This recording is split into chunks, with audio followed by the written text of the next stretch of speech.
नमस्कार दोस्तों, स्वागत है आपका हमारे यूट्यूब चैनल ऑनलाइन स्टडी में। तो दोस्तों, उत्तर प्रदेश एक नज़र में सीरीज का आज 8वां दिन है और आज हम देखेंगे वन स्थिति रिपोर्ट 2019।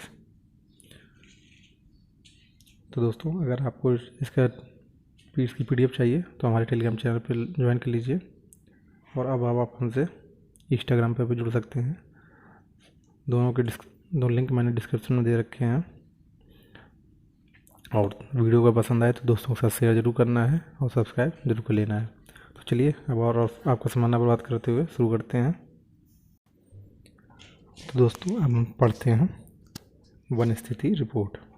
ये 2019 की रिपोर्ट है। इससे पहले आपकी 2017 में आई थी, वो 15वीं रिपोर्ट थी। ये आपकी 16वीं रिपोर्ट है। तो चलिए शुरू करते हैं।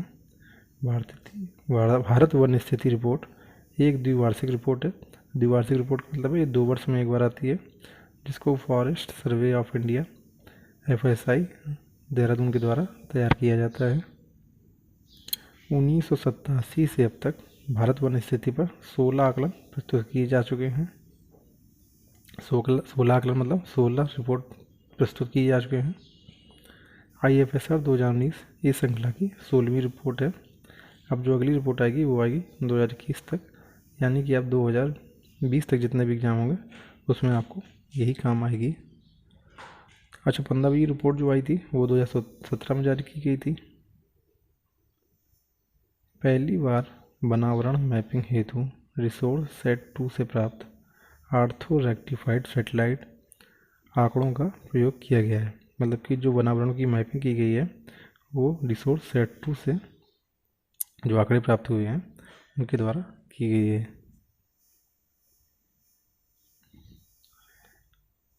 अच्छा, आगे देखते हैं। उत्तर प्रदेश का जो कुल क्षेत्रफल है वो 2,40,928 वर्ग किलोमीटर है, जो भारत का 7.33% है। यानी कि जो उत्तर प्रदेश का एरिया है ये 7.33% है भारत के परिप्रेक्ष्य में। जलवायु जो है उत्तर प्रदेश की ये उपोष्ण कटिबंधीय जलवायु के साथ शुष्क शीत ऋतु जलवायु है। अच्छा, जो भारत की वार्षिक वर्षा है वो 1000 mm से 1200 mm तक होती है। वार्षिक तापप्रवास क्या है? 5 डिग्री से 46 डिग्री सेंटीग्रेड। वार्षिक तापप्रवास का मतलब होता है कि मिनिमम जो आपका टेम्परेचर जाता है तो 5 डिग्री तक, मैक्सिमम जाएगा 46 डिग्री सेंटीग्रेड तक। उत्तर प्रदेश में एक राष्ट्रीय उद्यान है जो दुधवा है, एवं 26 वन्यजीव अभ्यारण्य पूरे प्रदेश के क्षेत्रफल के 11.82% संरक्षित क्षेत्र पर विस्तृत है। अगर आपको इसकी PDF चाहिए तो हमारे टेलीग्राम चैनल जरूर ज्वाइन कर लीजिएगा, क्योंकि ये सब आंकड़े बहुत ज़रूरी रहते हैं। इनसे एक क्वेश्चन जरूर बनता है। उत्तर प्रदेश में जो वनावरण है वो है 14,805.65 वर्ग किलोमीटर। परसेंटेज के हिसाब से देखेंगे तो 6.15%। उत्तर प्रदेश में नॉन फॉरेस्ट एरिया जो है वो है 93.161 या 61%।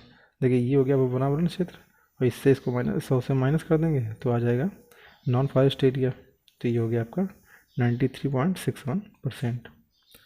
उत्तर प्रदेश में जो वृक्षावरण है, वृक्षावरण मतलब ट्री कवर है, वो है 7,342 वर्ग किलोमीटर। परसेंटेज में है 3.04%। उत्तर प्रदेश में जो वृक्षावरण में कमी आई है ये आई है 100 वर्ग किलोमीटर की कमी आई है। अच्छा, कमी कैसे जुड़ी है? ये 2017 से अगर तुलना करेंगे तो ये आई है 100 वर्ग किलोमीटर की कमी। ISFR 2017 की तुलना में वन क्षेत्रफल में वृद्धि हुई है 126.65 किलोमीटर। वृक्षावरण में कमी हुई है, वन क्षेत्रफल में वृद्धि हुई है 126.65 वर्ग किलोमीटर। कुल हरित क्षेत्र कितना है? तो इसमें क्या किया था, कुल वृक्षावरण और कुल वनावरण को जोड़ दिया जाता है, तो ये कितना हो गया 9.19%। अगर इसको क्षेत्रफल में देखेंगे तो कितना हो जाएगा, ये हो जाएगा 22,147.65 वर्ग किलोमीटर। कुछ हम अन्य तथ्य भी देख लेते हैं। वर्ष 1968 के 9वें राष्ट्रमंडल वानिकी सम्मेलन में बेस्टो बॉय द्वारा सामाजिक वानिकी शब्द का प्रथम प्रयोग किया गया। प्रथम बार जो प्रयोग किया गया था बेस्टो बॉय द्वारा किया गया था, सामाजिक वानिकी शब्द का। उत्तर प्रदेश वानिकी परियोजना 19 मार्च 1998 से प्रारंभ की गई। ये जो प्रारंभ की गई थी विश्व बैंक की सहायता से प्रारंभ की गई थी। वृक्ष बंधु पुरस्कार योजना 2007-8 से प्रारंभ की गई। ये जो पुरस्कार था ये वृक्षारोपण तथा वन्य संरक्षण के लिए दिया जाता है। वन महोत्सव 1952 से प्रारंभ है। इसका नारा है वृक्ष का अर्थ है जल, जल का अर्थ है रोटी और रोटी ही जीवन है। 2007-8 से ऑपरेशन ग्रीन का संचालन उत्तर प्रदेश सरकार द्वारा किया जा रहा है। अब एक क्वेश्चन आपसे है, एनजीटी की स्थापना किस सन में की गई? कमेंट करके बताइएगा।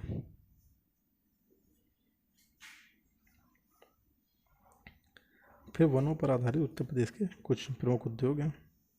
बेंत, फर्नीचर, कत्था, माचिस एवं प्लाईवुड आपका बरेली, नजीमाबाद और ज्वालापुर में होता है।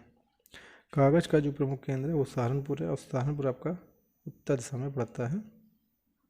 हिमाचल प्रदेश से इसकी सीमा लगती है। बीड़ी, चीनी, मिट्टी खिलौने मिर्ज़ापुर है और झांसी। बीड़ी, चीनी मिट्टी और चीनी मिट्टी खिलौने मिर्ज़ापुर, झांसी में। लकड़ी खिलौने जो होते हैं वो सोनभद्र और वाराणसी में। खेल का सामान आपका मेरठ में।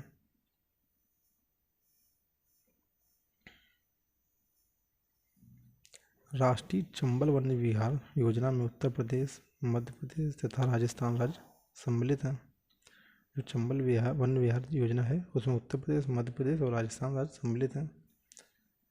1900 इसको थोड़ा बड़ा कर देते हैं।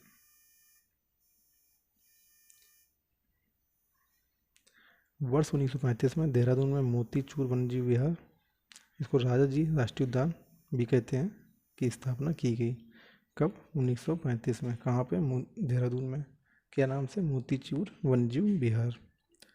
वर्ष 1936 में एशिया के पहले राष्ट्रीय उद्यान हैली राष्ट्रीय उद्यान, जिसको जिम कॉर्बेट भी कहते हैं, की स्थापना गढ़वाल नैनीताल में की गई।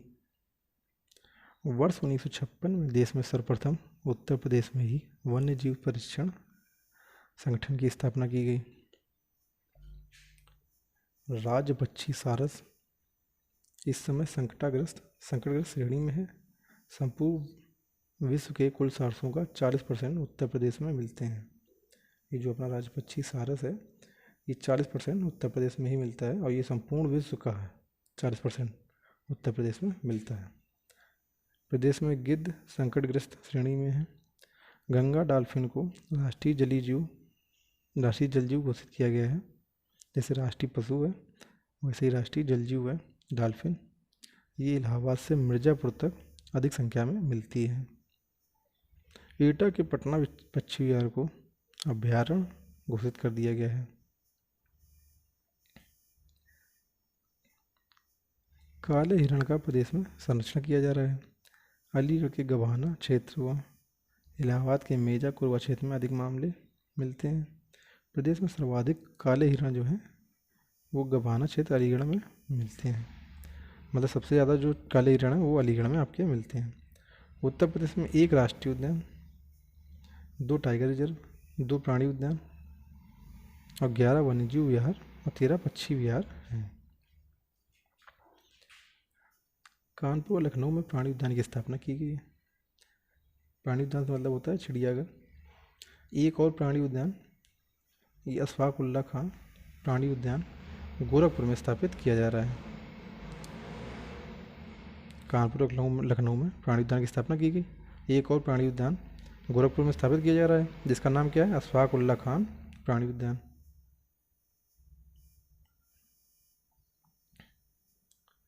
जो आपका दुधवा राष्ट्रीय उद्यान है लखीमपुर एवं पीलीभीत जिले में है और इसे 1970 में स्थापित किया गया। टाइगर रिजर्व दुधवा राष्ट्रीय उद्यान को प्रोजेक्ट टाइगर के तहत 1987 में लाया गया। बाद में किशनपुर। उत्तर प्रदेश की प्रथम वन नीति 1952 में तथा द्वितीय वन नीति 1988 में घोषित की गई।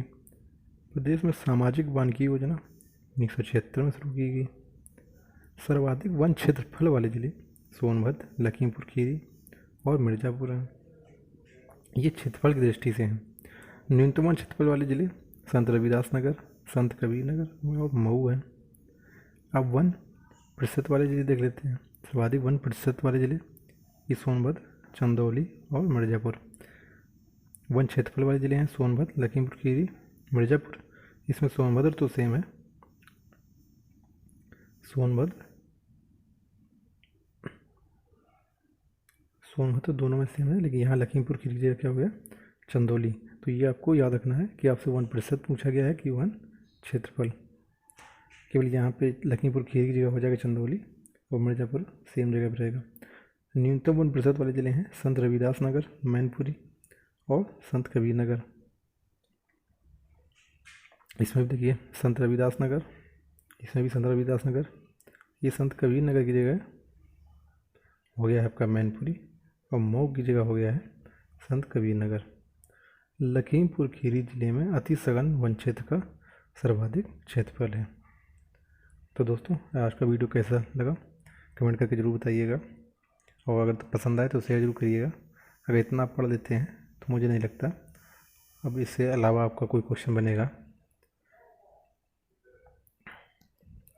दोस्तों पसंद आए तो शेयर ज़रूर करिएगा, सब्सक्राइब जरूर कर दीजिए चैनल को, और चैनल को जब आप सब्सक्राइब करते हैं तो बेल आइकन को जरूर दबाया करिए, ताकि आपको जो नोटिफिकेशन आती रहे वो आपको लगातार मिलती रहे। तो चलिए, धन्यवाद।